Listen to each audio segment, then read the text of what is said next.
Okay, normal maps. Alright, normal maps. Let's see what we got. Normals. Um, so when I was started learning to do 3D, we had bump maps or greater height maps, so G2Hs, um, and they were basically just it's convenient we've got black and white, we'll bump and normals here. They were just grayscale images which use black and white values, so a single color channel, black to white, to indicate how deep something was inside of a mesh or how far out it came. So black was dips going in and white came out. And the way bump maps work is it doesn't actually generate any new geometry on our mesh, but instead it is used for telling raycasting or the software where to generate fake shadows. So I've gone into the material, I'm using the options box on the side, and if I just plug in a black and white value such as noise to the bump, you see that it looks like my mesh actually has like it's, I don't know, been filled with crazy foam. Actually, it's kind of good. I kind of like it. Surprisingly effective, considering it's really old technology. However, if I just go back a step, oh no, I'm going the wrong way. I'm going deeper and deeper. There we go. So we'll break that connection. So greater height or bump maps, height maps, they were black and white exclusively, whereas normal maps came along and they are the natural evolution. So in 3D view, we have our X, Y, and Z axis, so red channel, green, and blue. Similarly, normal maps use the red channel, green channel, and blue channel in Photoshop in order to communicate information on those relative axes. So you'd use your green channel to communicate height, which would have been your old bump map. So it would have just had kind of a grayscale image like that in just the green channel. And then your red channel would be responsible for X, for like the right hand side of your meshes, and the Z, the blue channel, would do the other side. And the result is you get a much more effective map at communicating gradients, because your black and white map could only do straight up and straight down, whereas this allows for a smoother transition. So what we're going to have a go at here is generating our own normal maps. So we've got the tile I used in my last little video. So if we go into UV editor, we can see my UVs are perfectly cool. Excusing an issue here. I did actually have some issues with baking this. This face was originally, I'm going to break it again quickly. Flip.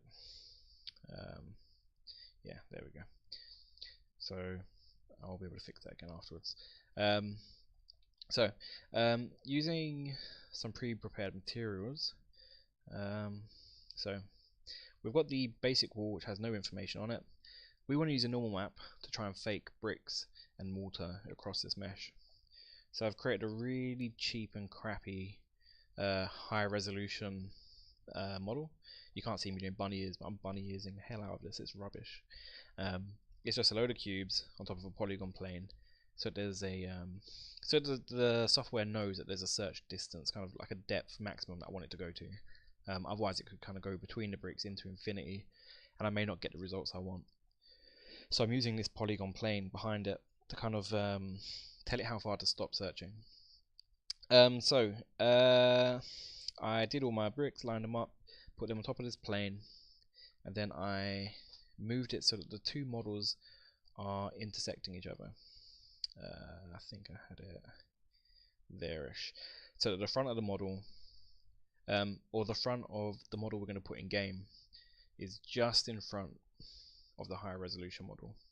Because what's going to happen is it's going to use the faces normals to search for detail differences.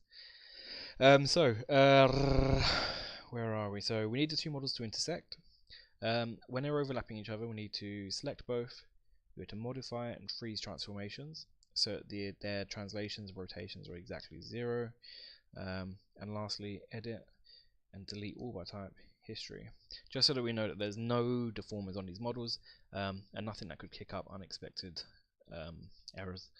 So with nothing selected, if we press F6 on the keyboard or use the drop down menu, we're going to rendering, lighting and shading, transfer maps.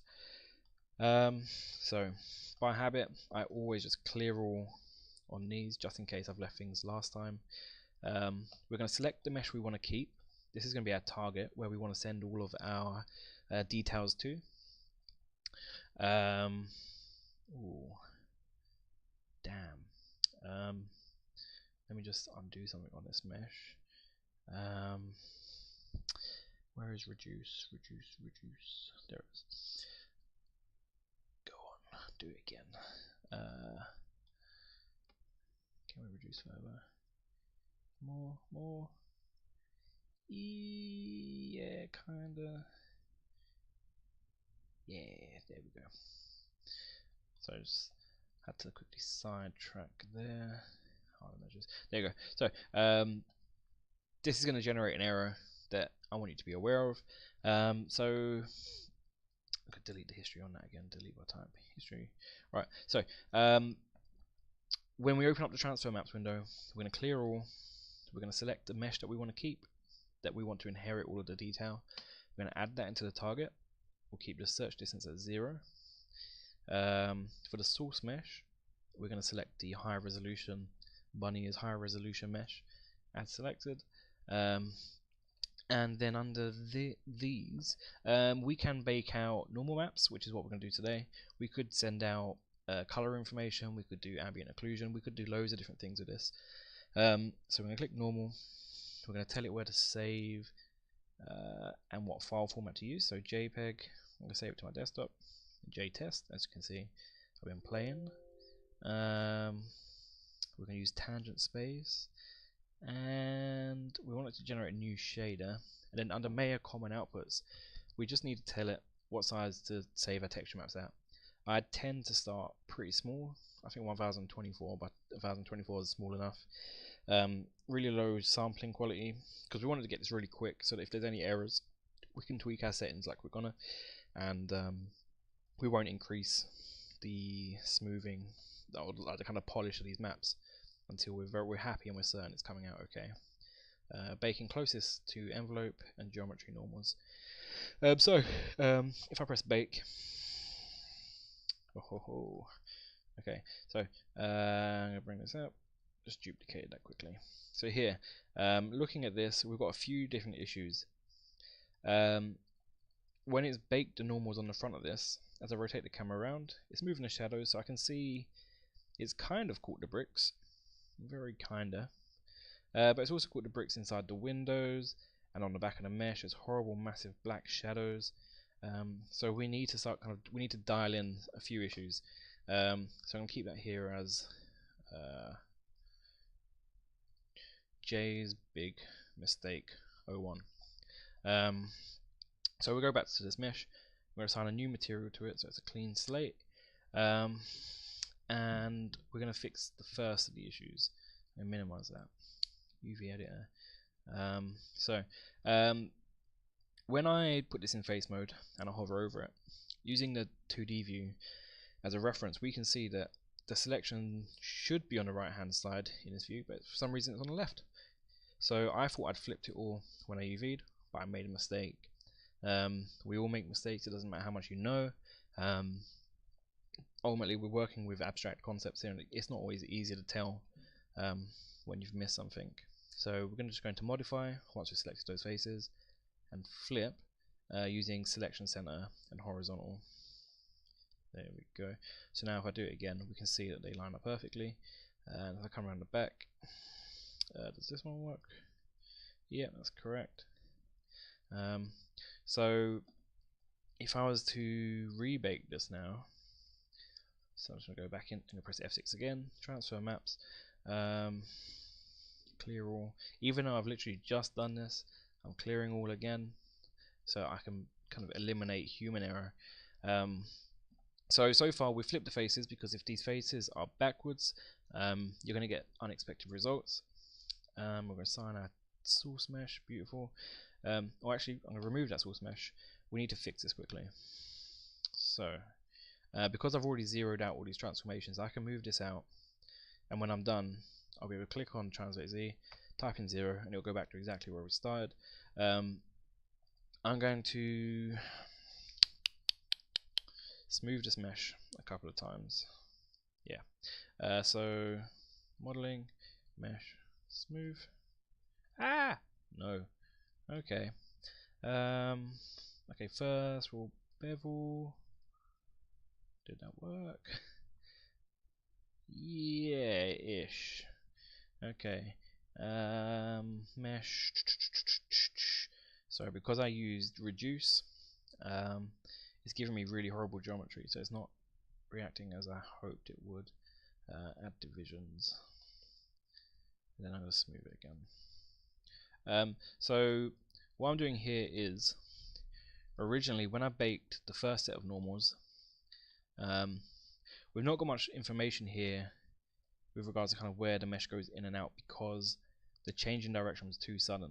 In an ideal world, this model would need to either A, have a geometry which follows those bricks going in and out, so that it's got a better view of the changes in the meshes, or alternatively, if I smooth this out, I'm going to get nicer corners on these bricks, so it'll be a lot easier for this face to actually see that transitioning in 3D space. So if I zero that out, it'll jump back in, and delete history again, add the selected, that's there, beautiful.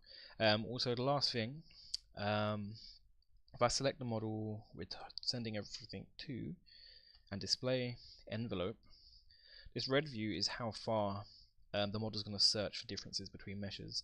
So here we can see, okay, that's fine. If it's left at 0, it will search infinitely between these two meshes, which is fine in most cases, but that search distance is why the window and the back are getting the information from the front. So if we set a distance of, say, as we change this, it is giving us feedback. You don't want to go too big, because if you go too big, it's if you had information kind of going around these corners, you're going to get really weird extreme colors in your normal map, which will create unexpected shadows that you don't want, and you need to photo manipulate out. So I'm going to set the search envelope to, I don't know, 1. And lastly, at the very bottom, there's a second search information, search depth, which is how far within it will go. So if I think I had it at something like 2. I figured out the value for this one, because as you drag this one around, you don't get any kind of visual feedback. So I played around with this one. So like, okay, well 2 is pretty far, but no, 6 is way too far. And dialing in, like 2 is okay. It's maybe how far? 3-4 centimeters from its starting location. So it should be just enough to kind of search in towards that plane, but it shouldn't generate too many errors for me. 1, and then down here 2. Okay, so I'll just quickly change that back to mesh, and if I bake again, this one should come out. Okay, yeah. Okay, here we go. So this time, because we had a much smoother transition between those normals flowing around from facing front on to the facing the y-axis instead of the z, it was way easier for the software to actually capture the changes in geometry. So now as I move around, we actually get those shadows kind of adjusting to light. Okay, so normal map's really powerful, but if the player can get up close, it's really easy to tell from the silhouette of the model that there isn't any bricks sticking out. As you can see, we have actually fixed the inside there. There's just a few little errors. But if I had, instead of just having a small sample, I had an entire wall filled with bricks, they would have found results way sooner than like here and stuff. So other than generating meshes that way, we could. What other methods could we use? Polygon planes. Let's quickly cover this. Alright, so I'm going to take two meshes here. The first one, freeze this, and create a new layer for it. Oh, wait. I'm going to duplicate first. Create a new layer for this one, and name it target mesh. Yeah, okay. So I'm just finding my layers. Target mesh. Layer. Okay, so we've got the target mesh layer, and this is going to be our source mesh. So I'm splitting these into layers because right now they're very similar, and they're bang on top of each other. So right, let's add divisions. So we're going to sculpt details onto this one. So we need a lot of faces. But this might be kind of a little bit touch and go on the college machines. You know what? I actually don't need this one. I'll show you a different tool. Delete that. Okay, so we've got a polygon plane. If we were making kind of bricks or something similar, we could sculpting tools. If we were to use knife tool, no, yep. Okay, so if we hold down B on the keyboard and drag, we can make our brush bigger, and by clicking, it's slowly raising out of the mesh. So I'm just left clicking to add volume to the mesh, or holding Control to sculpt in. You can kind of see one going there. And if we double click on the tool, we can kind of manually adjust the size as well as the strength. Let's get something huge going on. There we go. Alright. So if we pretend that this is just kind of a little river or something really cheesy and overdone. So we're just really quickly modifying this. Foamy tool. Yeah, let's go with the foamy tool. Is it doing anything? Yeah, slowly. Pick it up. Oh, here we go. So this is a very similar tool. The sculpting tools in Maya aren't brilliant, but they're okay. It's better than having nothing at all. Okay, so we've got. I pretend. Yeah, this is just a really rubbish environment. So if we pretend, right, that is the absolute pinnacle of my ability. I can do no better. So this is our high resolution mesh. I can select it, and because we've got faceting here where the density of the polygons isn't really good enough to communicate what I've done with the brushes, we're going to go to mesh display and soften edges so that faceting is hidden, and it's trying its best to kind of smooth the shading across those faces. What we're going to do is select the model and click on the right hand magnet to make this surface live. I can no longer select it, can't do anything to it. And now we're going to generate the kind of game resolution mesh to go on top. So we go to mesh tools and quad draw. If we just left click, it's going to generate new vertices on top of our live mesh. So left click in, I've drawn out the four corners of a face. If I hold down shift, I can draw faces on top. I ain't going to be too precious about this. Let's make a really crappy mesh. So left click in to draw faces.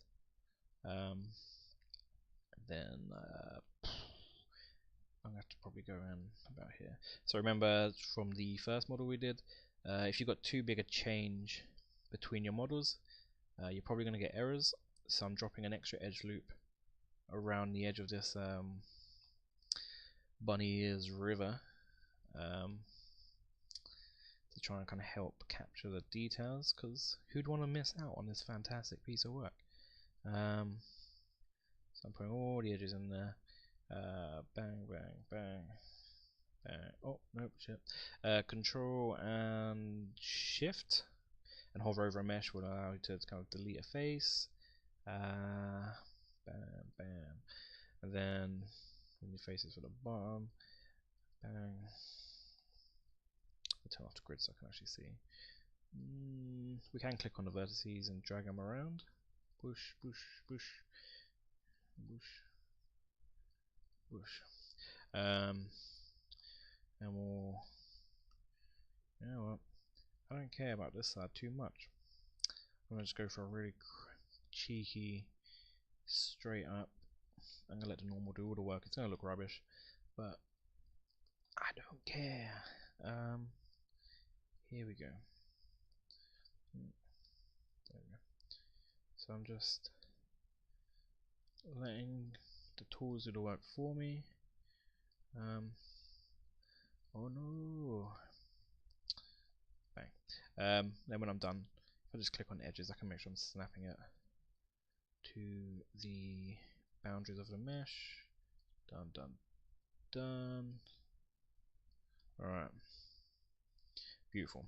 So as I rotate around, we can see some of the high resolution mesh that I sculpted is outside of it, some of it is inside.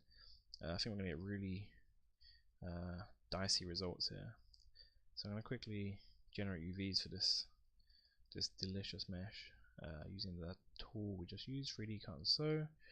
Actually, before we do that, UV, camera based, and then I'll quickly start fresh, 3D cut and sew. Seeing because I create a layer, I can turn off the source. Say right, I want the edge to kind of split there,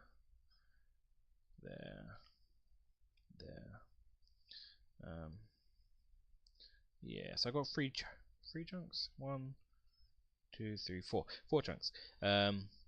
So I've drawn on the edge, a cut in the UVs here, one inside the river. So anywhere there's a major change in direction, I could have kept it as one island maybe, but I'm rebellious.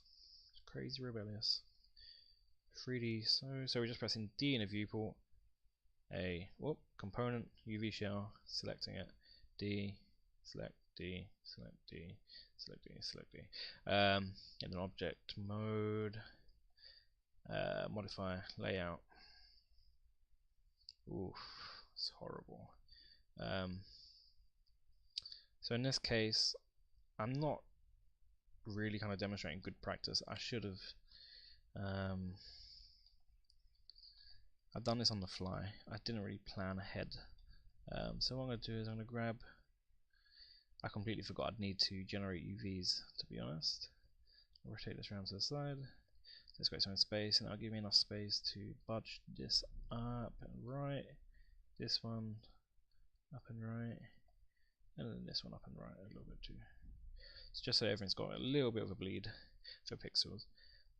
So before I bake any maps for it, we're going to do mesh, soften edge as well. Otherwise, those hard edges that we had before will translate through into the normal map. So we need to soften edges. So we're only capturing the nice, sweet, high resolution details. So we're selecting. Oh, got to turn off live. Select both meshes, freeze transformations, edit, delete by type, and then we're going to press F6, transfer maps, and oh, I really hope it works. Let's quickly just check my UVs. I don't want egg on my face. Let's hide that again. So we can already see from the face. That's fine. That's fine. That's fine. That's fine. They seem to be, yeah. I think they're okay. Better be okay. Or heaven knows what I'll do. Right, clear all. We select the low resolution for our target, high resolution for the source. Maybe we'll check the envelope just to kind of make sure. We need to puff it out so that it's searching far enough to get the majority of the information. But as this pink mesh kind of balloons away, you don't want overlap. So kind of imagine it as a balloon. I think you can see them overlapping here in small areas. Yeah, those that where it's kind of going like essentially Z buffering, that those areas are likely to kind of generate errors. So I'd say get as close as you can, and when you can't expand it anymore, and we'll just have to kind of roll the dice. So 3.8 is my search distance. We're saving this. I'm gonna pick, so saving a format JPEG. What was that? JTest2. That is too good a normal map to lose. So JTest2 normal map. Common outputs 1024. Beautiful. That's closest to. I'm going to turn off search depth. I'm going to let it do its thing. Bake and close. Right. Will the 3D gods give me a clean tutorial? They kinda did. Yeah. So I mean, the horrible stark black shadows, because I haven't got enough geometry there to kind of communicate the changes in the mesh. But this is the same model. You can see here there's no edge loops to kind of communicate that curving in the mesh there, or any of the kind of more intricate work here. Yeah, so normal maps, pretty handy tool.